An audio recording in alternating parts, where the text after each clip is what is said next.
देखिए बच्चों, last class के अंदर अपन ने एक सीरीज शुरू करी थी जिसका नाम था NCERT one page at a time. इस सीरीज के अंदर हम एनसीईआरटी का डेली एक पेज कवर करेंगे ताकि उसकी आपको डीप अंडरस्टैंडिंग डेवलप हो जाए। ठीक है। लास्ट क्लास के अंदर अपन ने इंट्रोडक्शन पार्ट किया था सेल का।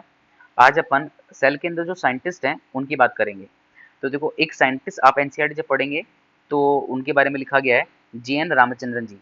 तो देखो, हम पढ़ें GN. Ramachandran, an outstanding figure in the field of protein structure, was the founder of Madras School of Conformational Analysis of Biopolymers।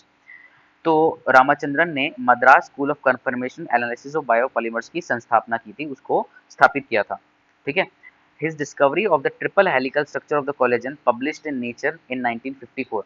अब देखो, जो रामाचंद्रन जी थे, इन्होंने कोलेजन की डिस्कवरी की थी। बेटा, कोलेजन क्या है? कोलेजन की डिस्कवरी की थी कि कोलेजन एक ट्रिपल हेलिकल प्रोटीन है। अब बेटा, कोलेजन क्या है? कोलेजन को हम बोलते हैं most abundantly found protein in the animal world. Animal world में सबसे ज्यादा पाया जाने वाला प्रोटीन है। ह्यूमन बॉडी के अंदर भी बहुत ज्यादा अमाउंट में कोलेजन मिलता है। तो उन्होंने कहा कि कोलेजन एक ट्रिपल हेलिकल प्रोटीन है, मतलब 3 पॉलीपेप्टाइड चेन के साथ मिलकर बना है। ठीक है। तो इन्होंने बात करी।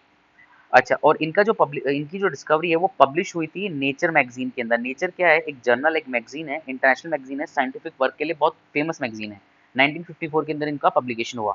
And his analysis of the allowed confirmation of proteins through the use of Ramachandran plot rank among the most outstanding contribution in the structural biology। ठीक है। अच्छा, अब जब ये कोलेजन पे काम कर रहे थे तो इन्होंने प्रोटीन का एक पॉसिबल स्ट्रक्चर बताया। किस प्लॉट को यूज करके? एक ग्राफ को यूज किया इन्होंने जिसका नाम पड़ा रामाचंद्रन प्लॉट। ठीक है। ये रामाचंद्रन प्लॉट है क्या बेटा? रामाचंद्रन प्लॉट एक तरह का ग्राफिकल रिप्रेजेंटेशन है जो सिंपली आप इतना समझो ये बताता है कि ये जो प्रोटीन है, प्रोटीन की पॉसिबल फोल्डिंग क्या हो सकती है। देखो, जो प्रोटीन होता है ना, प्रोटीन कई फॉर्म में एग्जिस्ट करता है। सबसे पहले जो प्रोटीन बनता है वो प्राइमरी प्रोटीन होता है, 1 डिग्री प्रोटीन, जिसके अंदर एमिनो एसिड्स की लीनियर चेन होती है। फिर प्रोटीन की फोल्डिंग होती है, इस तरह से हेलिकल प्रोटीन बनता है। फिर जो टर्शरी स्ट्रक्चर होता है प्रोटीन का, वो उसके अंदर फोल्डिंग और ज़्यादा बढ़ जाती है। तो ये टर्शरी स्ट्रक्चर हो गया प्रोटीन का।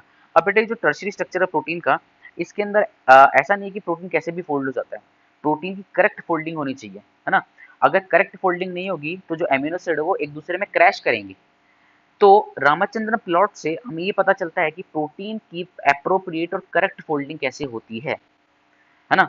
तो इसको देख करके हम एक आइडिया लगा सकते हैं कि प्रोटीन की फोल्डिंग किस तरह से होती है, और इसको बोलते हैं कि one of the most outstanding contribution है स्ट्रक्चरल बायोलॉजी के अंदर। फिर इसके बाद में उनकी जन्म की बात की गई है कि उनकी जन्म हुआ था 8 अक्टूबर 1922 को, 1922 को, एक छोटे से कस्बे के अंदर, कोचिन के पास में। कोचिन साउथ इंडिया का एक शहर है। ठीक है। उनके फादर मैथ्स के अंदर प्रोफेसर थे। अब भैया, अगर पिताजी मैथ के प्रोफेसर हैं तो ऑब्वियस ही बात है बच्चे को भी पढ़ाई के प्रति इंटरेस्ट डेवलप होगा। तो वो भी बहुत ज़्यादा लीन थे स्टडीज़ के अंदर। उन्होंने अपनी ग्रेजुएशन कंप्लीट करी थी बेटा। अ, उन्होंने अपना बीएससी ऑनर्स किया था फिजिक्स के अंदर 1942 के अंदर, यूनिवर्सिटी ऑफ मद्रास से। और वो एक टॉप रैंकिंग स्टूडेंट की तरह ग्रेजुएट होते, मतलब कि टॉपर था भाई, है ना। फिर उनको पीएचडी डिग्री अवार्ड हुई कैम्ब्रिज यूनिवर्सिटी से। उन्होंने कैम्ब्रिज यूनिवर्सिटी से अपनी 1949 के अंदर पीएचडी कंप्लीट करी। अच्छा, जब वो पीएचडी की पढ़ाई कर रहे थे ना, तब वो एक बंदे से मिलते हैं जिसका नाम था लिनस पॉलिंग। ये जो लिनस पॉलिंग भाई साहब हैं, ये काम कर रहे थे प्रोटीन के अल्फा हेलिक्स और बीटा शीट्स पर।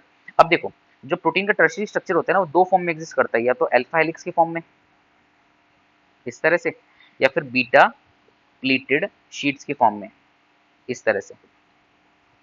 ठीक है। तो ये देख करके वो बहुत ज़्यादा प्रभावित हुए और उन्होंने फिर कोलेजन पे अपना काम शुरू किया। और जब कोलेजन पे काम किया तो कोलेजन का स्ट्रक्चर समझाया कि एक ट्रिपल हेलिकल प्रोटीन है, 3 पॉलीपेप्टाइड चेन से मिलकर बना है। रामाचंद्रन प्लॉट बनाया जिससे पता चलता है कि प्रोटीन के अंदर एमिनो एसिड्स की फोल्डिंग किस तरह से हुई है, प्रोटीन की फोल्डिंग कैसे हुई है। ठीक है। तो इस पूरे पैराग्राफ से 2 क्वेश्चन बन सकते हैं। पहला क्वेश्चन कि रामाचंद्रन प्लॉट क्या बताता है, प्रोटीन की फोल्डिंग बताता है, किसने दी था? जी.एन. रामाचंद्रन ने दिया था। ठीक है। और दूसरा कि जो रामाचंद्रन जी हैं, उन्होंने क्या डिस्कवर किया था? उन्होंने कोलेजन का जो स्ट्रक्चर है वो डिस्कवर किया था। उन्होंने बताया था जो कोलेजन है वो ट्रिपल हेलिकल प्रोटीन है, 3 पॉलीपेप्टाइड चेन से मिलकर बना है। तो ये क्वेश्चन पूछे जा सकते हैं। रामाचंद्रन प्लॉट तक पर पूछा भी गया बेटा, तो ये आपको याद रखना है। ठीक है। अब नेक्स्ट क्लास के अंदर अपन चैप्टर की शुरुआत करेंगे। तो इंट्रोडक्शन वाला पार्ट अपना कंप्लीट हो गया यहाँ पे।